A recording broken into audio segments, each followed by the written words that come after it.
I haven't used this in a while. It looks so haggard. I can't do this.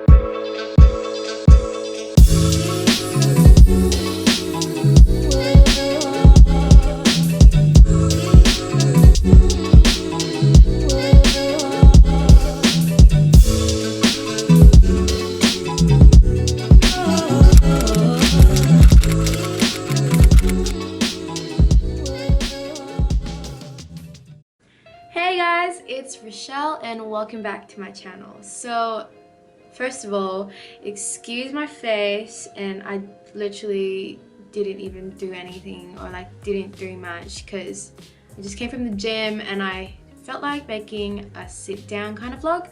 So today I'm just gonna be sitting down and vlogging.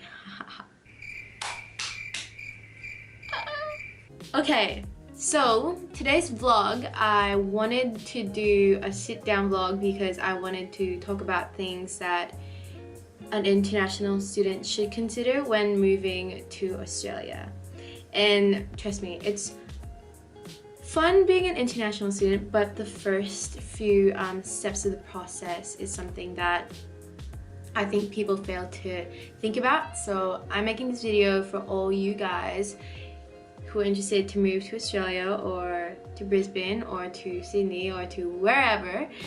And yeah, let's get started. First thing that you have to consider is accommodation, and this is the first on my list because I think where you live kind of determines your study habits, the way you are when you're here, and the people you're around as well, because I believe that the people you're with influence you to how you become when you move. So where would you want to stay if you move to Australia?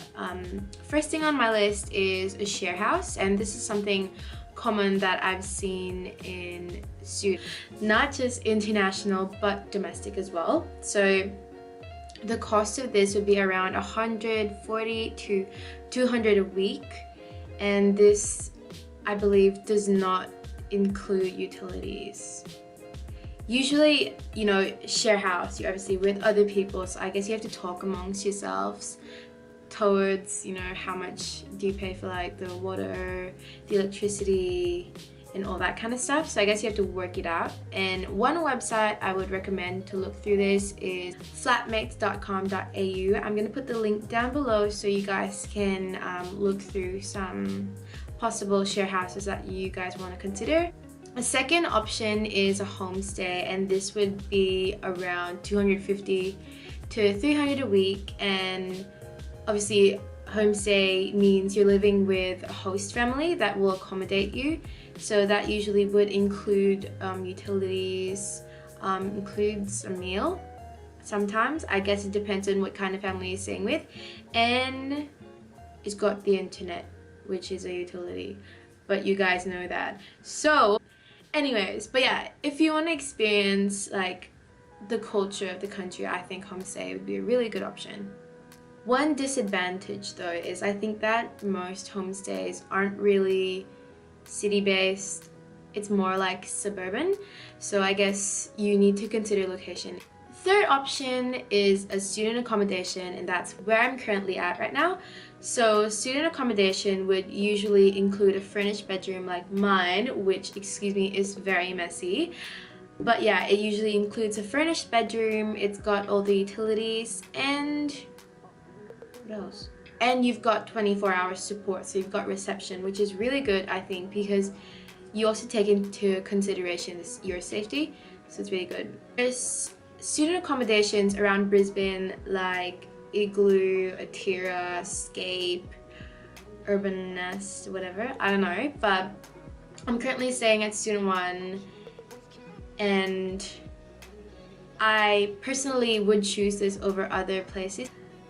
I chose to live in Student 1 because of the unlimited Wi-Fi factor. I think not all accommodations have that, and as students, I think it's really important that we have a lot of Wi-Fi at reach. So yeah, that's one thing I like about Student 1, and the other things is that, you know, it's a perfect balance of study, and staycation. So when I'm studying, I have all these, like I have a study floor full of study space as well, obviously study floor.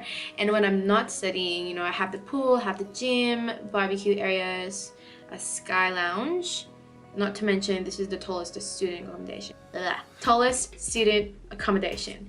So yeah, that's why I like living here. And if you really want to build community, it's best at student accommodations because, you know, you're with the same people struggling through the same things. So why not, right? And I think it costs a lot because of the location. Like for me, example, I live in like the city center, so you know, you pay for location, you pay for everything else, so it's pretty good if you calculate everything. Also, one thing that you have to keep in mind is that in Australia you have to pay rent weekly, so gotta get the cash money. Second thing that you have to consider is communication. Obviously, you're gonna move into a new country and you need a telco provider. So four that I've seen very common is Optus, Vodafone, Virgin, and Telstra. According to people, Telstra has the strongest connection to everything, but it's really expensive.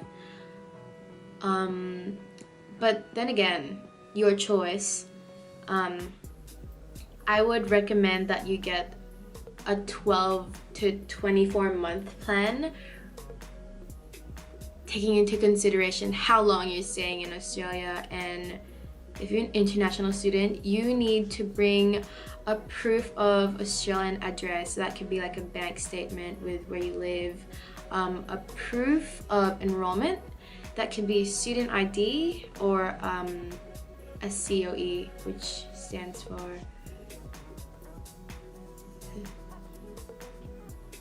I forgot. Ugh. And there's one thing that's very important is the passport, because they need to see that you are you. So yeah. The third thing that you have to consider is money and banking, because you're moving to a new country and you might be staying here for a while.